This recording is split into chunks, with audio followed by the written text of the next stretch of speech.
세상에는 이 온도계와 같은 사람이 있고 또 온도 조절기와 같은 사람이 있다라고 말하곤 합니다. 이 온도계는 아시겠지만 추운 날씨가 되면 그 안에 있는 수은주가 내려가게 되고 또 날씨가 더워지면 그것이 올라가게 되겠죠. 이 온도계와 같은 사람은 주변 환경에 영향을 받는 사람입니다. 환경에 따라서 기분이 달라지고 또 하루의 컨디션이 달라지고 또 더 넓게는 그다 삶이 오르락내리락하는 사람을 이 온도계와 같은 사람이다라고 말하곤 합니다. 반면 온도 조절기와 같은 사람은 본인이 설정한 온도를 유지하고 움직이는 사람인 것이죠. 날씨가 추우면 온도를 올리고 또 날씨가 더우면 그 자리에서 일정한 온도를 유지하는 것입니다. 그러니까 환경의 지배를 받지 않고 오히려 환경에 영향을 주는 사람을 온도 조절기와 같은 사람이다라고 말하곤 합니다. 이곳에 계신 성도님들은 이 두 가지 중에 어느 유형에 속하신 분이라고 생각하십니까?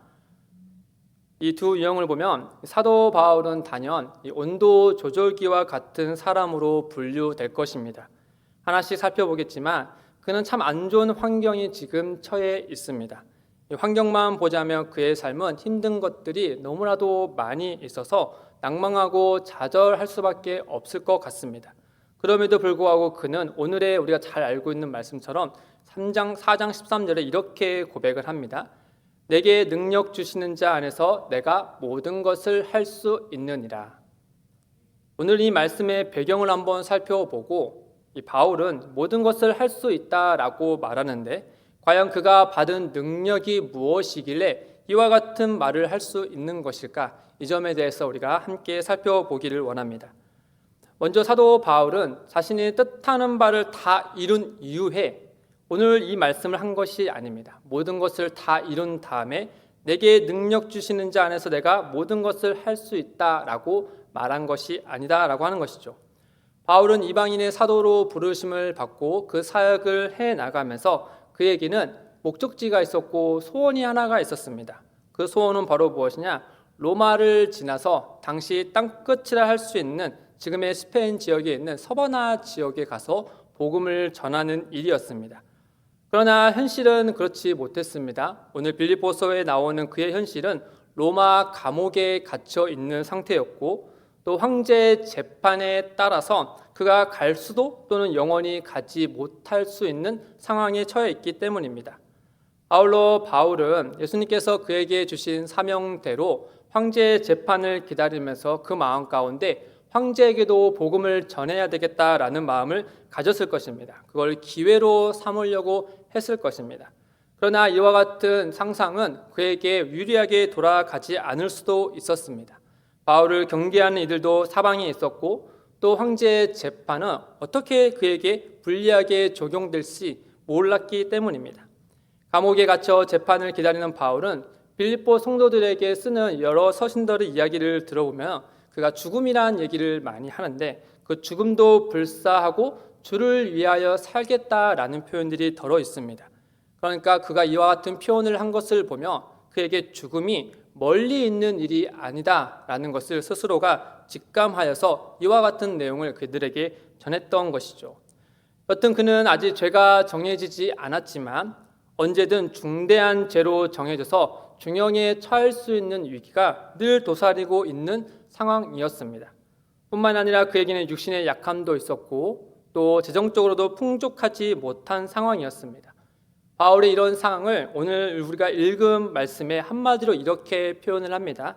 14절에 보시면 너희가 내 괴로움에 함께 참여하였으니 본인이 내 괴로움에 있다라고 말을 하고 있는 것이죠. 그러니까 그는 이 자유하게 되어서 모든 것을 다 이룬 이후에 주께서 주신 능력 안에서 모든 것을 할 수 있다라고 고백한 것이 아니라 오히려 괴로움 중에 있을 때 이와 같은 고백을 했다라고 하는 것이죠. 단지 희망사항을 말하는 것도 아니고 또 요즘 말로 정신승리 차원에서 이렇게 말하는 것도 아니었습니다. 그의 이 고백은 믿음의 고백이었고 근거가 확실한 고백이었습니다. 왜냐하면 그가 괴로움 중에도 모든 것을 할 수 있다라고 고백한 근거가 그 괴로움 중에 있는 자기의 능력에 있는 것이 아니라 바로 내게 능력 주시는 자 안에 있기 때문입니다. 내게 능력 주시는 자, 그분이 누구십니까? 하늘과 땅에 속한 모든 것들로부터 경배를 받으신 예수 그리스도이십니다. 2장 10절과 11절 말씀해 보시면, 하늘에 있는 자들과 땅에 있는 자들과 땅 아래에 있는 자들로 모든 무릎을 예수의 이름에 꿇게 하시고 모든 입으로 예수 그리스도를 주라 시인하여 하나님 아버지께 영광을 돌리게 하셨느니라. 따라서 그가 어떤 상황에 놓이더라도 모든 것을 할 수 있다라고 고백한 근거가 바로 무엇이냐? 어제나 오늘이나 영원토록 그와 함께 하실 예수 그리스도께 그가 속해 있기 때문입니다. 자신에게는 능치 못할 일이 참 많지만, 그러나 우리 주 예수 그리스도께는 능치 못하실 일이 전혀 없기 때문입니다. 그렇다면 주께서 그에게 주신 능력은 구체적으로 무엇일까? 그 능력이 바로 무엇인지 크게 두 가지를 생각해 볼 수 있을 겁니다. 첫째는 바로 무엇이냐? 그의 내적인 능력인데 바로 주 안에서 자족할 수 있는 능력입니다. 11절과 12절 보시면, 어떠한 형편이든지 나는 자족하기를 배웠노니 나는 비천에 처할 줄도 알고 풍부에 처할 줄도 알아. 모든 일 곧 배부름과 배고픔과 풍부와 궁핍에도 처할 줄 아는 일체의 비결을 배웠노라. 바울은 비천에 처하고 또 궁핍에 처해 있을 때라도 그는 염려하거나 비굴해하거나 또는 낭망하지 않았다라고 고백합니다. 또 아울러서 풍부함 속에 처해 있다 하더라도 자만하지 않았고 방심하여서 어리석은 길에 서지 않았다라고 고백하고 있죠. 이렇게 고백할 수 있는 이유가 바로 무엇이냐? 어떤 상황에 처하더라도 자족할 수 있는 일체의 비결을 배웠기 때문이다라고 말해주고 있습니다. 혹시 여러분들 주위에 소위 산전수전을 다 겪으신 분들을 만난 적이 있으십니까? 이 고생 저 고생 안 겪어본 고생이 없는 분들을 만나서 지금 현재 내가 겪고 있는 고생을 이야기하며 그분들이 우리에게 어떤 얘기를 해주곤 합니까? 제가 만난 분은 저에게 이런 얘기를 했습니다. 이 또한 다 지나가니 견디는 자가 승리하는 거야 라고 이런 얘기를 해주더라고요. 시간이 해결해 줄 테니 견디면 된다 라는 말로 이렇게 위로 차원에서 해준 이야기였습니다. 생각해보면 바울도 예수 그리스도를 만난 이후로 이방인의 사도로 살아가면서 참 많은 경험들을 했습니다. 그의 표현대로 궁핍에도 처해보고 또 그 궁핍 가운데 심지어 돌에 맞아 죽을 위기도 여러 차례 겪었죠. 또 아울러서 그를 돕는 손길들도 해서 풍족함도 누려보았습니다. 그리고 그는 언제나 자신에게 그런 궁핍함 가운데 또 풍족함 가운데 있을 때라도 하염없이 늘 변함없이 찾아오신 예수 그리스도를 그 안에서 더 깊이 만나는 경험을 하게 됩니다. 궁핍에 처했을 때는 그리스도 예수를 믿음으로 말미암아 또 그분을 더 깊이 알아감으로 기꺼이 그리스도를 위하여 고난에 참여하는 그 기쁨이 무엇인지를 궁핍함 속에서 알게 되는 것이죠. 또 풍부함에 처했을 때도 그리스도를 본받아서 그 모든 것들이 다 내게 있음에도 불구하고 그리스도를 따라 겸손하고 감사함으로 또 이후에 하나님이 주실 그 영원한 것을 소망하며 그 안에 참여하는 그 알을 그는 경험으로 알게 되었던 것입니다. 이처럼 자신의 처한 궁핍과 괴로움 속에 그 고난을 주 안에서 다시 보게 되니 비록 궁핍과 또 괴로움이 당장 벗어나지 않다 하더라도 상황은 달라지지 않더라도 그곳에 머물기를 할 수 있게 되었다라고 하는 겁니다. 마치 다니엘의 세 친구가 풀무불에 있을 때 그들이 요동하지 않고 몸과 마음이 안전할 수 있는 이유와 같습니다. 바로 그 풀무불 속에 누가 계셨느냐? 그리스도 예수께서 그 세 친구를 함께 붙들고 그 풀무불 속에 함께 있었기 때문이죠. 사도 바울이 말하는 일체의 비결이 바로 이겁니다. 내게 능력 주시는 자, 그분 안에 그가 속해 있기 때문에 어떤 상황이 그를 덮치더라도 심지어 풀무불 같은 상황이 그를 덮치더라도 그것들이 그를 흔들지 못하게 된다라고 하는 것이죠. 그게 바로 그가 말하고 있는 내게 주시는 능력 그 안에서 스스로 자족할 수 있고 평안할 수 있게 되었다라고 이야기하고 있는 겁니다. 고린도후서 6장 10절에 그는 이와 같이 고백을 합니다. 우리 한번 같이 읽겠습니다. 금심하는 자 같으나 항상 기뻐하고 가난한 자 같으나 많은 사람을 부유하게 하고 아무것도 없는 자 같으나 모든 것을 가진 자로다.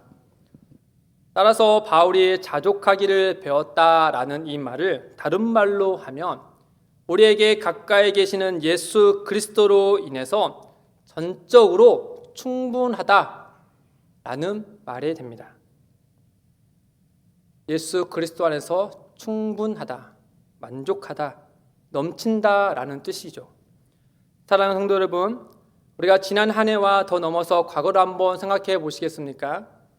이곳에 계신 성도님들은 누구에게나 산전수전을 다 겪어보지 않은 분들이 없을 정도로 참 많은 괴로움을 겪으면서 또 좋은 일을 겪어오면서 살아오셨을 겁니다. 그런데 그 모든 것을 견디고 이곳에 예배할 수 있는 이 자리에 있기까지 그 무엇이 우리를 이곳에 이르게 하였습니까? 그때마다 또 날마다 우리를 가까이 하고 우리와 늘 함께 하시는 주 예수 그리스도의 그 은혜 때문이 아니겠습니까? 예수 그리스도께서 우리에게 능력으로 역사해 주셨기 때문에 비록 상황은 폭풍같이 우리의 삶을 뒤흔들지라도 우리의 영혼은 주 안에서 고요할 수 있었던 것이 아닙니까? 우리는 그 은혜의 고백들을 바울과 같이 할 수 있는 자들인 것이죠. 다음으로 예수님께서 바울에게 주신 두 번째 능력은 바로 무엇이냐?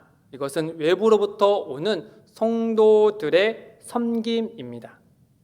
주님께서 바울에게 어떤 상황에 처하더라도 자족할 수 있는 능력을 주신 것뿐만 아니라 그에게 다른 능력을 하나 더 보이시고 알려주시는데 그건 바로 때마다 바울과 그의 사람들이 사역을 할 수 있고 복음의 사역을 감당할 수 있도록 그를 돕는 여러 성도들의 섬김입니다. 빌립보 성도들은 바울을 이렇게 섬겼습니다. 15절에 보시면 빌립보 사람들아 너희도 알거니와 복음의 시초에 내가 마게도냐를 떠날 때 주고받는 내 일에 참여한 교회가 너희 외에 아무도 없었느니라. 또 18절에 보면 내게는 모든 것이 있고 또 풍부한지라 에바브로디도 편에 너희가 준 것을 받음으로 내가 풍족하니 이는 받으실 만한 향기로운 제물이요 하나님을 기쁘시게 한 것이라. 바울이 과거를 생각할 때 이 복음의 시초에 이 빌립보 성도들이 섬겼던 것이 기억에 남는 모양입니다. 아울러 현재 감옥에 갇혀 있을 때조차도 변함없이 자신을 생각하여서 도움을 준 것에 대해서 고마움을 표시하고 있는 것이죠. 더 나아가서 바울은 이 빌립보 성도들이 자기를 위하여서 물질의 도움을 준 것도 매우 고마운 일이지만 그보다 더 고맙고 감사한 일은 빌립보 성도들이 자신을 생각해 주는 그 마음이었습니다. 4장 10절에 보시면 내가 주 안에서 크게 기뻐함은 너희가 나를 생각하던 것이 이제 다시 싹이 나미니 너희가 또한 이를 위하여 생각은 하였으나 기회가 없었느니라. 일정 기간 동안 바울을 도왔지만 또 일정 기간 동안 보험에 손길이 닿지 않았음에도 불구하고 지금 이 순간에 에바브로디도를 통하여서 도움을 준 것을 보니 바울은 그들이 일정 기간 동안 자기를 돕지 않는 것이 그냥 마음이 없어서가 아니라 기회가 없을 뿐이고 복음의 시초에서 지금에 이르기까지 항상 자신을 생각해 주고 또 복음에 참여하고자 하는 그들의 그 마음을 바울은 너무나도 무척 고맙고 감사했던 것이죠. 그런데 바울은 그들의 이런 섬각과 마음을 준 것과 또 물질을 전해준 것에 대해서 감사하다라는 말로 끝맺는 것이 아니라 이 부분을 더 길게 부연하여 설명합니다. 왜냐하면 바울과 빌립보 성도들은 단지 세상적으로 맺어진 이 후원자와 의탁자의 관계가 아니었기 때문입니다. 당시 사회적으로 이 바울과 같이 여러 도시를 다니면서 또 가르침을 줬던 학자들은 대개 어떤 후원자를 두고 그 일을 해가면서 살아왔습니다. 아무래도 후원자의 도움을 받으면서 생활했던 이들은 이 후원자의 입김과 손에 그의 삶이 좌우되어 됐겠죠. 아마도 일반 사람들의 관점에서 바울이 여러 교회들로부터 지원받는 것은 이와 후원자와 의탁자의 관계와 다를 바 없는 것처럼 보였을 것입니다. 그러나 바울은 빌립보 성도들만큼은 그와 같은 생각을 하지 않기를 바랬던 것이죠. 자신과 빌립보 성도들의 관계는 이런 후원자와 의탁자의 관계가 아니다라는 것을 그들에게 알려주고자 했습니다.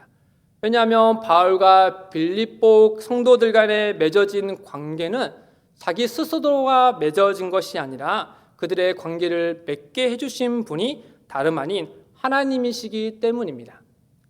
그는 빌립보 성도들에게 이르기를 나나 너희나 우리 모두가 그리스도 예수 안에 속한 자들로서 우리 모두는 하나님께로부터 은혜를 공급받는 존재다라는 사실을 그들에게 알려준 것이죠. 바울은 이 기념으로 그들에게 길게 17절과 18절에 이렇게 얘기를 합니다. 내가 선물을 구함이 아니요 오직 너희에게 유익하도록 풍성한 열매를 구함이라. 내게는 모든 것이 있고 또 풍부한지라. 에바브로 디도편에 너희가 준 것을 받음으로 내가 풍족하니 이는 받으실 만한 향기로운 제물이요 하나님을 기쁘시게 한 것이라. 너희가 나를 도와준 것에 고맙다, 무척이나 고맙다 라고 말하면 되는데 그렇지 않고 그는 여기에 하나님의 은혜를 계속해서 대입하고 이야기하고 있는 것이죠.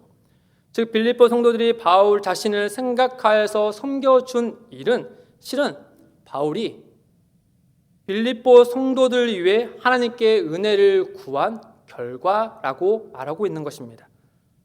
하나님께서 바울의 기도를 들으셔서 빌립보 성도들의 마음을 너그럽게 하고 관대하게 하고 또 바울을 생각나게 하여서 그들에게 이와 같이 바울을 돕게 하셨다라고 이야기하고 있는 겁니다.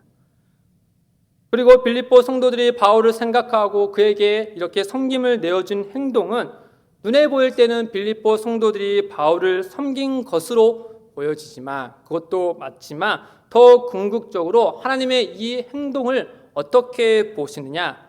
빌립보 성도들의 행동을 하나님은 자기에게 예물을 드린 것으로 그들의 행동을 기쁨으로 받으신다라고 바울은 이야기하고 있는 것입니다. 바울이 받았지만 하나님은 자신이 받은 것으로 여긴다라고 이야기하고 있는 것이죠. 즉 바울이나 빌립보 성도들 모두가 하나님께 속한 자들이기에 그들의 모든 행동의 이면에는 하나님께서 앞서 일하고 계셨다라는 사실을 그들에게 알려주고 있는 겁니다. 하나님께서 배후에서 또 앞서서 바울과 빌립보 성도들이 서로의 필요를 채워줌으로 복음에 참여하게 하셨다라고 하는 겁니다. 그렇기 때문에 바울은 끝에 이렇게 고백을 하는 겁니다. 19절에 나의 하나님이 그리스도 예수 안에서 영광 가운데 그 풍성한 대로 너희 모든 쓸 것을 채우시리라. 자신이 내게 능력 주시는 자 안에서 모든 것을 할 수 있다라고 고백한 것 같이 빌립보 성도 너희들도 그리스도 예수 안에서 영광 가운데 그 풍성함이 가득 채워질 것이다 라고 이야기하는 것이죠. 따라서 바울이 비록 괴로운 상황에 처해 있더라도 자신의 괴로움에 함께 참여해 준 빌립보 성도들 때문에 다시 일어설 수 있는 능력을 발휘할 수 있게 된 것입니다. 왜냐하면 빌립보 성도들의 그 사랑이 어린 섬김은 어디에서 시작된 것이냐? 하늘로부터 시작된 것이기 때문이다라고 하는 것이죠. 자기가 받는 이것들이 하나님으로부터 내게 주어진 것임을 그는 믿고 알았기에 그 자리에서 그 괴로움 중에 있더라도 다시 일어설 수 있게 되었다라고 하는 겁니다. 하나님은 바울에게 그와 같은 능력을 보여주신 것이죠. 사랑하는 성도 여러분, 우리 주님께서는 어제나 오늘이나 우리에게 이와 같은 능력을 베풀어 주십니다. 다시 한번 과거를 돌아보시겠습니까? 오늘은 12월 31일이라서 그런지 참 과거를 돌아보기 좋은 날입니다. 여러 상황을 겪으면서 살아오실 때 우리 중 어느 누구가 누군가의 도움을 받지 않고 살아올 수 있었겠습니까?